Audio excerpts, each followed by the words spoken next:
Hello students, welcome back to your own channel, that is Biosite, and today we are going to study about the germ layer formation, that is gastrulation. Now इससे previous video में हम पढ़ चुके थे about the implantation. हमने पढ़ा था कि sir blastocyst get embedded in the uterus and hence implantation has been set up, और हम ये भी जानते हैं कि ये होता है on the 7th day after fertilization, और हम ये भी जानते हैं कि ये इम्प्लांटेशन कब होता है on the 7th day after fertilization. Now आगे बढ़ने से पहले हमें थोड़ा सा रिकैप करना पड़ेगा. We have to understand about the blastocyst. तो हमें पता है कि सर ब्लास्टोसिस्ट के पेरीफेरी पे जो सेल्स होते हैं, जो स्मॉल फ्लैट सेल्स होते हैं, they are known as trophoblast. लेकिन अब हम गैस्ट्रुलेशन पढ़ने जा रहे हैं तो यहाँ पर ट्रोफोब्लास्ट को एक और नाम दिया गया है, दैट इज ट्रोफोइक्टोडर्म.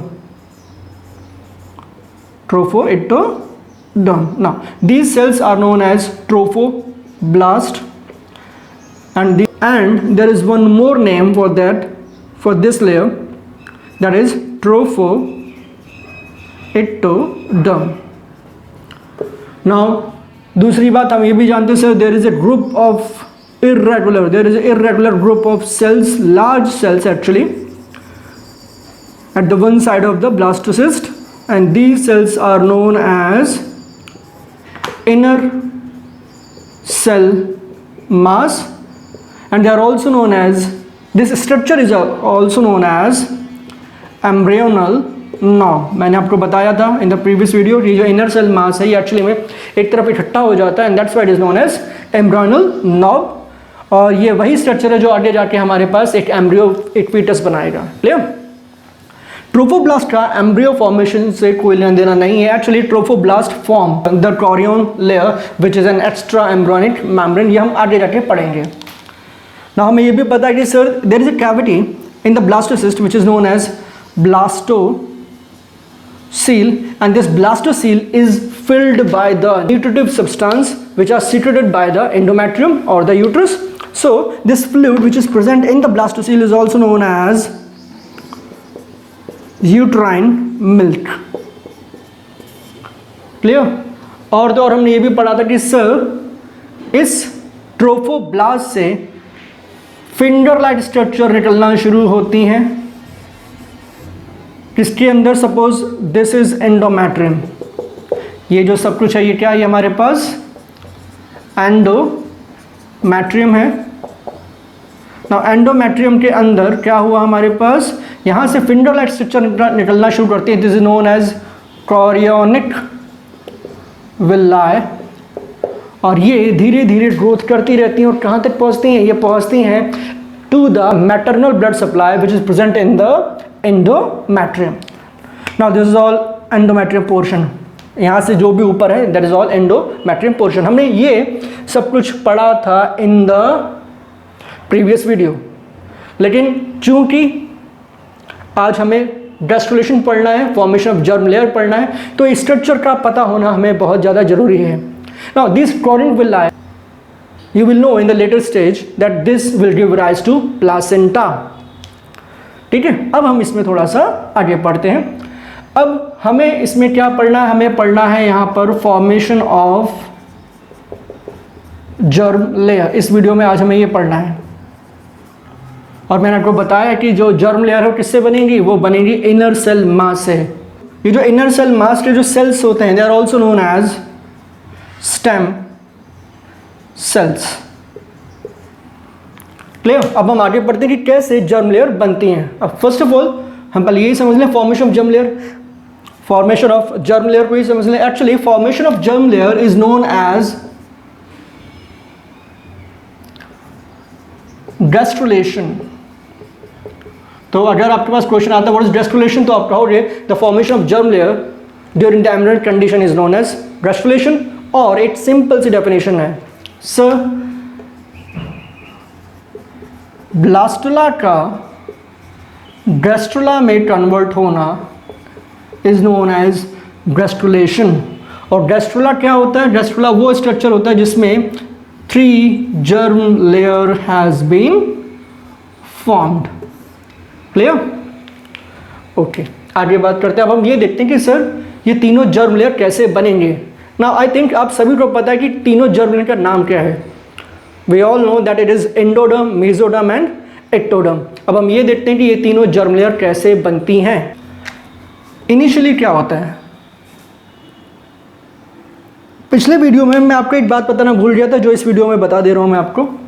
एक्चुअली ये आपको पता है कि this is trophoblast, this is inner cell mass is irregular, right? Okay, now the trophoblast cells which are in contact with the inner cell mass is known as robber cells। कुछ किताबों में से sales of robber भी कहा गया है, तो Rauber sales या सेल्स ऑफ रॉबर कुछ भी, वो आपकी इच्छा के ऊपर डिपेंड करता है। पर क्वेश्चन अगर आ सकता है कि हमारे पास sir what do mean by Rauber cells, तो Rauber cells are the cells of trophoblast. ध्यान रहे, वो अलग से नहीं है। ट्रोफोब्लास्ट के वो सेल जो कि कांटेक्ट में है किसके, इनर सेल मास के, are known as Rauber cells. अब हम इसको आगे समझते हैं, भाई। तो देखिए मैं पूरा डायग्राम नहीं बनाऊंगा क्योंकि हमारे पास स्पेस की कमी और मैं इसे मिटाना नहीं चाहता हूं अभी, है ना। चलिए देखते हैं। तो मैं अभी इतना डायग्राम आपको समझाऊंगा क्योंकि सारा सारा चेंजेस केवल इतने डायग्राम में ही आना है। इनिशियली क्या होता है,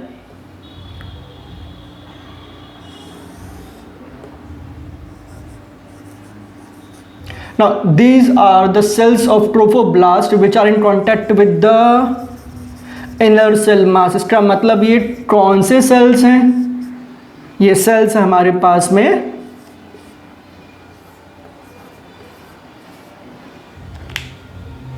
जो यहां से लेके यहां तक जो सेल्स हैं, ये कौन से हैं, ये हमारे पास, ये हमारे पास में सेल्स ऑफ रॉबर। ये कौन से हैं, ट्रोफोब्लास्ट सेल ही बोलेंगे, क्लियर। ये है ट्रोफोब्लास्ट लेयर, जिनमें से ये है हमारे पास सेल्स ऑफ रॉबर। तो इनिशियली क्या होता है, जो सेल्स ऑफ रॉबर होते हैं दे start to degenerate.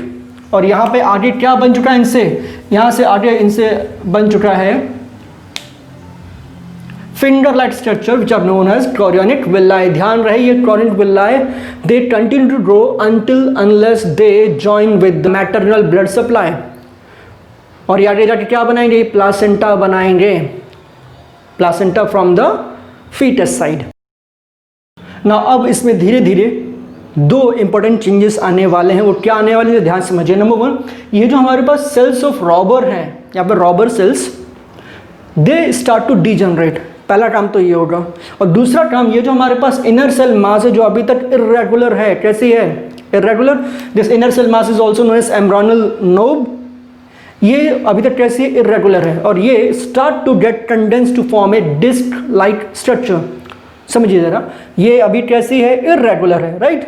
But shortly जैसे जैसे टाइम बीतेगा it start to get condensed, it start to move toward this cells of rubber in a condensed form. Now this is trophoblast। Trophoblast में ये मैंने मिटा दिया, मिटा इसलिए दिया क्योंकि ये रिप्रेजेंट कर रहे हैं हमारे पास सेल्स ऑफ रॉबर जो क्या होते जा रहे हैं, डीजनरेट होते जा रहे हैं।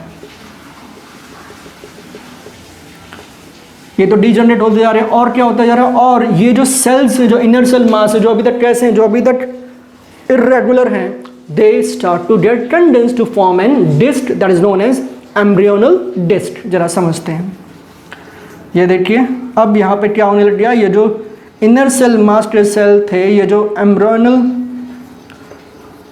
ये कंडेंस्ड होते जा रहे हैं to form a disc like structure. और ये रहे ट्रोफोब्लास्ट सेल्स। मैं यहाँ पे इनका पूरा डायग्राम नहीं बनाऊंगा, देखिए इतना समझा रहा हूँ। तो यहाँ पे दो चेंजेस देखे आपने। नंबर एक, सेल्स ऑफ रॉबर डीजनरेट होते जा रहे हैं। And number two, inner cell mass क्या होते जा रहे हैं, कंडेंस्ड होते जा रहे हैं। Why, to form an embryonal disc. Actually में ये जो स्ट्रक्चर है that is known as embryonal disc. और यहाँ पे क्या थे, यहाँ पे थे हमारे पास में कॉरियोनिक विल्लाई। क्लियर। अब जरा देखिए यहाँ पे एक स्पेस, छोटा सा स्पेस बन रहा है, क्योंकि अगर यहाँ पे ये सेल्स ऑफ रॉबर डीजनरेट हो जाएंगे तो यहाँ पे स्पेस बनेगा। Now that space will form the amniotic cavity. It is also a type of extra embryonic membrane. इसके बारे में आपको आगे बताएंगे, फिलहाल ये जो यहाँ पे इनके डीजनरेशन की वजह से एक स्पेस बन जाएगा, that space will form the future amniotic cavity. लेकिन हम यहाँ पे पहले इसकी बात करते हैं। अब यहाँ पे क्या होगा, अब ये जो स्पेस यहाँ पे ऑक्यूपाई हो गया है, ये जो हमारे पास में एमनियोटिक डिस्क थी, it start to move upward, start to move upward. और जैसे ही जैसे इसमें मूवमेंट होगी वैसे वैसे ही और ज़्यादा कंडेंस्ड होती जाएगी। ये बात समझ लीजिए, इट विल मूव अपवर्ड। कैसे? नेक्स्ट डायग्राम बनाते हैं। अभी तक हमने पढ़ा था कि भाई ये रहा ट्रोफोब्लास्ट या फिर ट्रोफोएक्टोडर्म, और यहाँ पर क्या था, यहाँ पर जो सेल्स थे, सेल्स ऑफ रॉबरो क्या हो गए, डीजनरेट।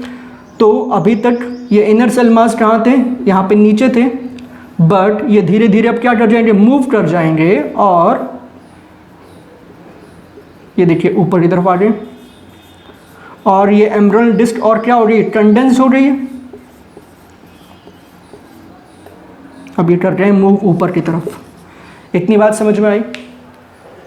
इनर सेल मास जो इरेगुलर थे they start to get condensed और कंडेंस्ड। यहाँ पर जो सेल्स ऑफ रॉबर थे वो क्या हो गए, डीजनरेट, जिनकी वजह से एक एम्प्टी छोटा सा स्पेस बच जाएगा and that will form the future amniotic cavity. लेकिन यहाँ पर जो एम्ब्रियोनिक डिस्क थी, it start to move up to fill that gap and it again become more and more condensed. ये बात क्लियर है? Okay, now next point. अब इसमें क्या होगा, अब इसमें होगा एक ट्रांसवर्स डिवीजन। क्या होगा इसमें, एक ट्रांसवर्स डिवीजन, जहां पे जिसकी वजह से यहां पर दो लेयर बन जाएंगे। समझिए जरा।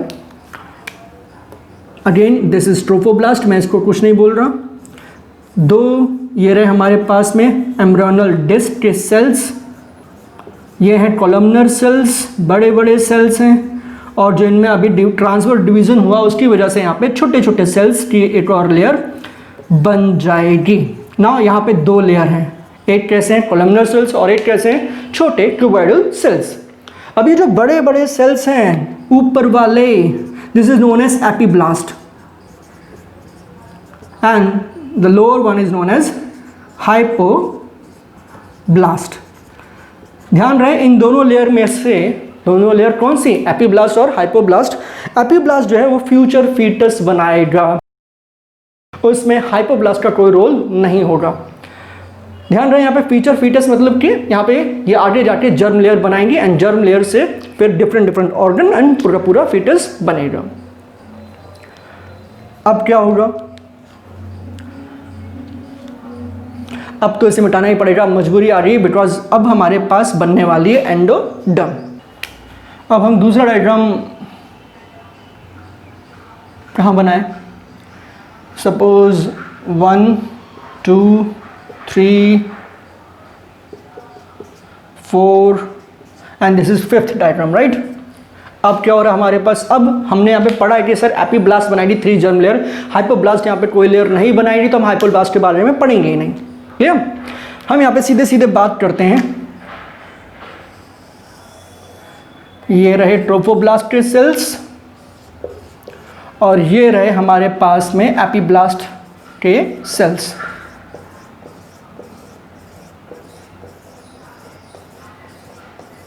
ना एपिब्लास्ट सेल कैसे होते हैं, कॉलमनर होते हैं, लॉन्ग होते हैं। क्लियर? ना ये जो एपिब्लास्ट के सेल हैं, अब हम पूरा बना देते हैं। ये बना दिया मैंने आपको पास पूरा पूरा ट्रोफोब्लास्ट। ये क्या है, पूरा पूरा ट्रोफोब्लास्ट या फिर ट्रोफोएक्टोडर्म है, जिसमें ये रहे हमारे पास में एम्ब्रियोनल डिस्क। क्लियर?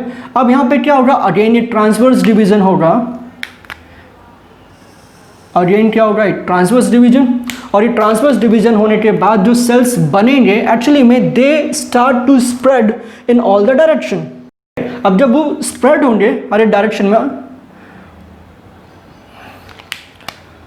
अब व्हाट दे विल डू, मैंने आपको क्या बताया कि ये जो नए नए सेल्स बने हैं by the transverse division, they start to spread in all the direction. अब इन ऑल द डायरेक्शन अगर स्प्रेड होंगे तो क्या होगा, वो एक लेयर बनाएंगे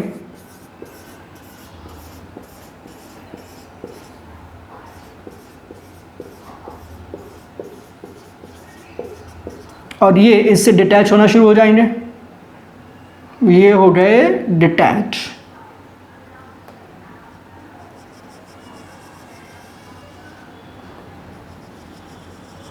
डिटैच होके ये क्या बन रही है, एक लेयर बन रही।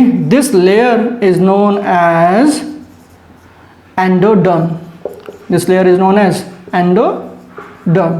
तो क्वेश्चन आ सकता है आपके पास कि भैया जी एंडोडर्म, एक्टोडर्म, मेसोडर्म में से कौन सी लेयर पहले बनती है? तो पहली लेयर बनती है एंडोडर्म, और वो बनती है by the transverse division in the columnar cells that is in the epiblast cell. तो पहले कौन सी लेयर बनी हमारे पास में? एंडोडर्मिस। यहाँ पर जो एंडोडर्म बनी पूरी पूरी क्या है, ये लेयर है endoderm, and this consist of two major portion. The first portion is this which is in contact with the embryonal disc, and the second portion is this which is in contact with the trophoblast. तो जो हमारे पास ये वाला and है endodermis का, it will form the primitive gut, whereas this portion of the endoderm which is in contact with the trophoblast will form the yolk sac. Now what is yolk sac? हम आगे पढ़ेंगे कि sir yolk sac is a type of extra embryonic membrane। ध्यान देना, जो yolk sac होती है actually में वो ज़्यादातर प्रेजेंट होती है in the oviparous which provide nourishment to the embryo, but it is highly reduced in the case of humans। Clear यहाँ तक? तो ये हो रही है हमारे पास एंडोडर्म फॉर्मेशन, और आगे के वीडियो में हम पढ़ेंगे, नेक्स्ट वीडियो में पढ़ेंगे about the formation of ectoderm and mesoderm. Till then ध्यान से पढ़ो इसको, बिकॉज ये बहुत ही ज़्यादा कॉम्प्लेक्स प्रोसेस है और जनरली ये आपको पढ़ाई भी नहीं जाती हैं। It is for basically for NEET.